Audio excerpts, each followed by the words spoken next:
Jangan ada yang ragu-ragu terhadap doanya.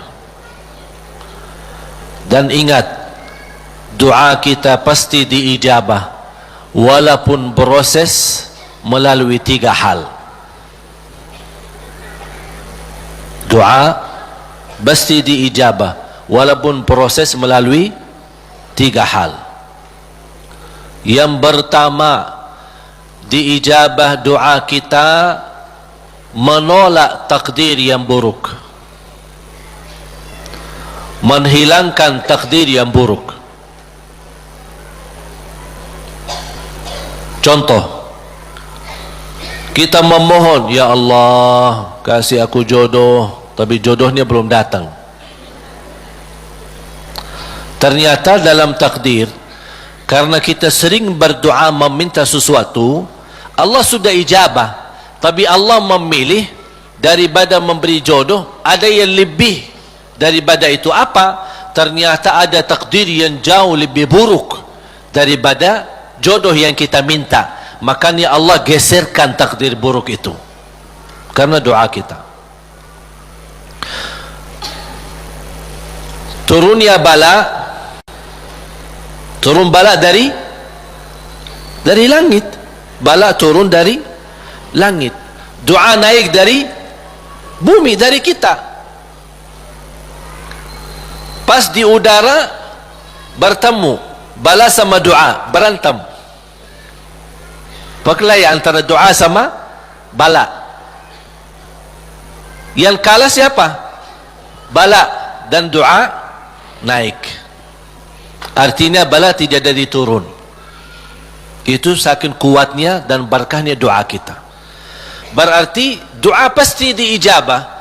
Proses pertama, doa yang kita minta Allah belum ijabah secara langsung sesuai permintaan, tapi Allah menolak sebuah bala yang kita tidak tahu.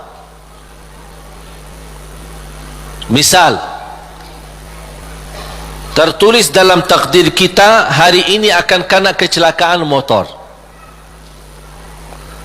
tapi ternyata doa kita tidak pernah bilang, ya Allah selamatkan saya dari kecelakaan motor misalnya. Kita dah berdoa seperti itu. Tapi karena Allah melihat dalam takdir ada bala yang akan turun hari ini, tapi karena kita suka berdoa, Allah memilih mana yang baik. Allah yang lebih tahu mana yang baik. Apakah ijabah sesuai permintaan atau Allah memberi penggantinya yang lebih baik. Ternyata penggantinya yang lebih baik, Allah memilih tolak bala. Allah bisa saja kasih jodohnya tapi kena kecelakaan motor, nanti merasa nyesal. Aduh, baru sudah nikah atau ketemu jodohnya malah dirawat di rumah sakit. Kesal nggak? Merasa aduh gimana gitu. Makanya percaya jamaah sekalian, pilihan Allah itulah yang terbaik. Ada orang minta sama saya, boleh nggak saya berdoa? Saya suka sama seorang misal, saya jatuh cinta sama dia. Boleh nggak saya berdoa, ya Allah aku minta dia, si fulanah itu, si ini. Boleh nggak saya berdoa seperti itu? Saya jawab apa? Kira-kira jawab apa? Boleh saja, tapi saya usulkan, serahkan aja kepada Allah. Dan apa? Ya Allah, kalau memang dia baik bagi saya, mudahkan. Kalau tidak baik, ganti yang lebih baik. Tapi gimana aku jatuh cinta sama dia? Nah, itu beda urusan.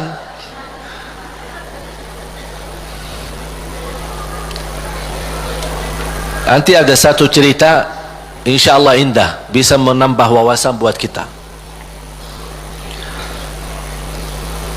Yang kedua, diijabah doa kita dan diberi oleh Allah Subhanahu wa taala sesuai permintaan.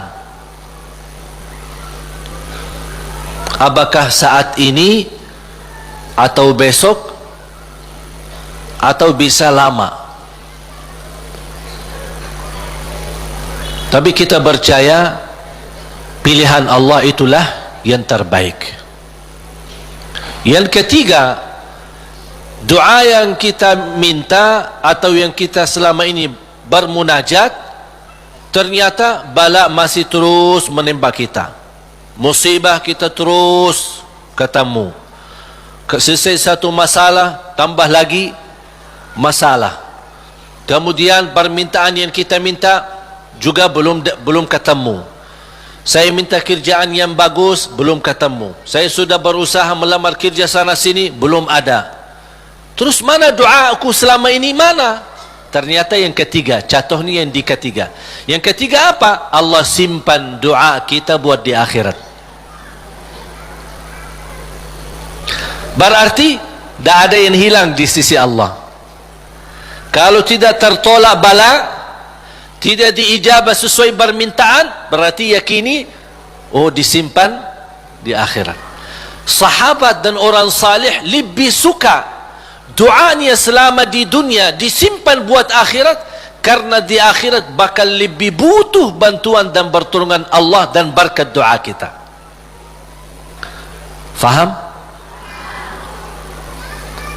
Walaupun sifat manusia ingin melihat secara langsung, minta, ya Allah minta rumah, ada rumah, minta ini, ada ini.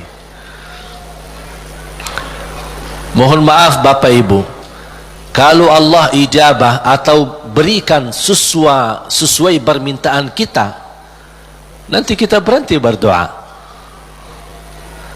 Apapun yang kita minta, ya Allah aku minta mobil, dapat mobil. Minta kerjaan, dapat kerjaan. Minta jodoh, dapat jodoh. Minta rumah, dapat rumah. Mau haji, dapat haji. Terus segala yang kita minta dapat. Habis, dah ada minta lagi. Terus berdoa enggak? Dah ada berdoa. Tapi kalau Allah belum kasih, kita doa lagi enggak?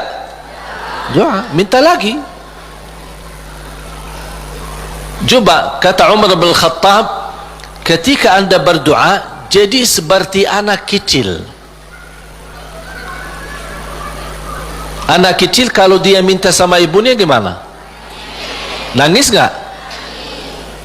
Berhenti nangis sebelum dikasih? Belum kan?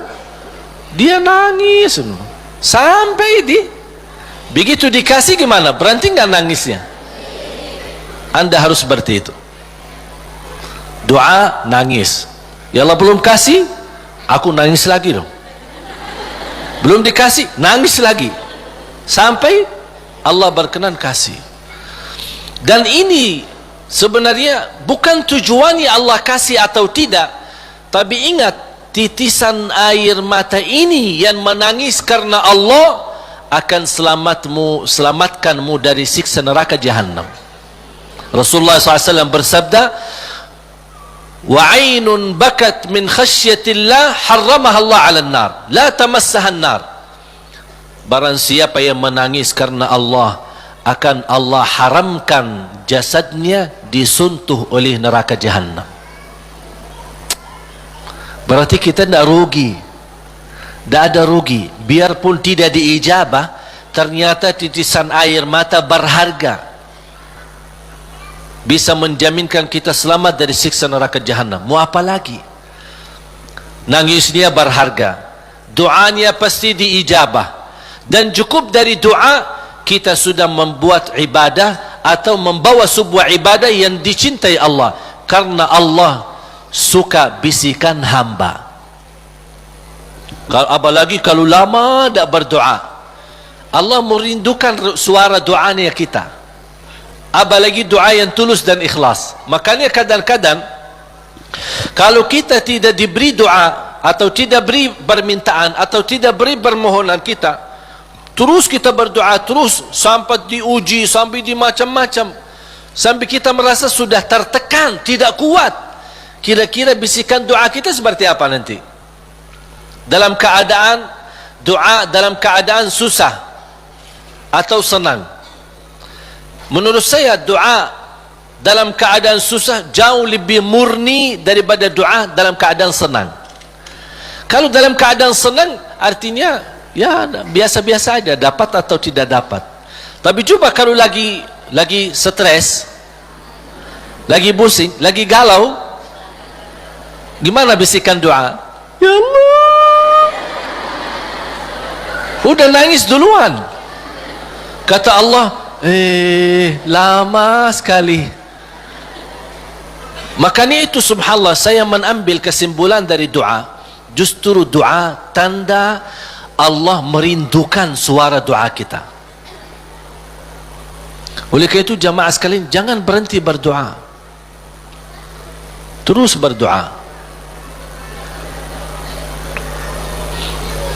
Nabi Yunus alaihi salam ketika tertahan di dalam perutnya ikan berlama-lama di bawah laut, dia tidak pernah berhenti dengan mengucapkan la ilaha illa anta subhanaka inni kuntu minadh zalimin. Kata Imam Ibnul Qayyim rahimahullah, barang siapa yang membaca doa ini dengan sepenuh keyakinan, pasti diijabah oleh Allah hajatnya. Karena Allah habis doa ini, apa kata Allah? Fastajabna lah, kami terima dan menijabah doanya. La ilaha illa anta subhanaka inni kuntu minadh zalimin.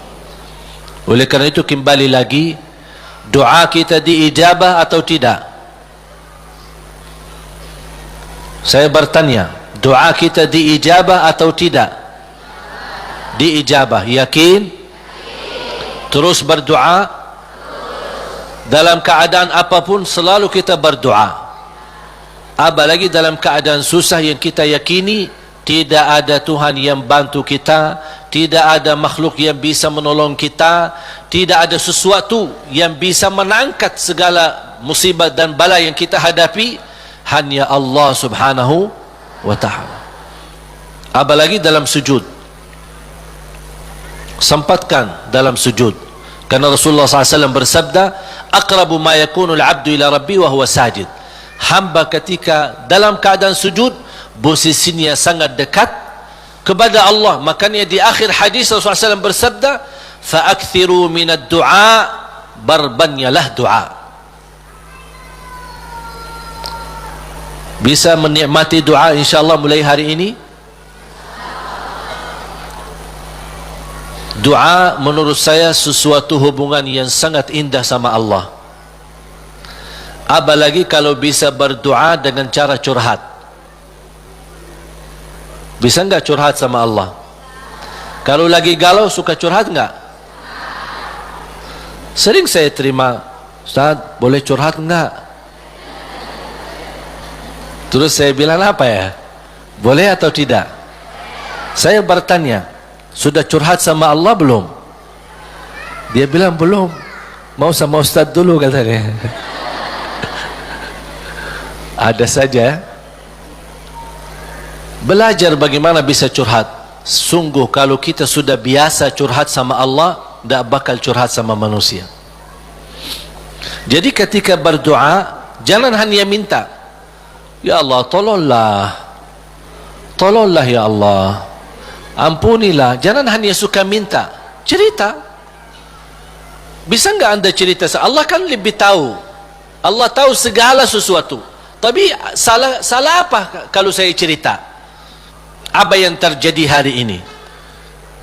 Ya Allah, aku sudah niat baik, niat tulus, dan saya pergi ke sana malah seperti ini, dicaci maki, dihina, malah dianggap, dan suuzzan, buruk sangka. Habis gimana ya Allah? Cerita, curhat, seperti meminta solusi dari Allah Subhanahu wa taala. Kalau belum merasa ada jalan, wallahi akan merasa nikmat. Cukup anda bisa nikmat bersama Allah Subhanahu wa taala.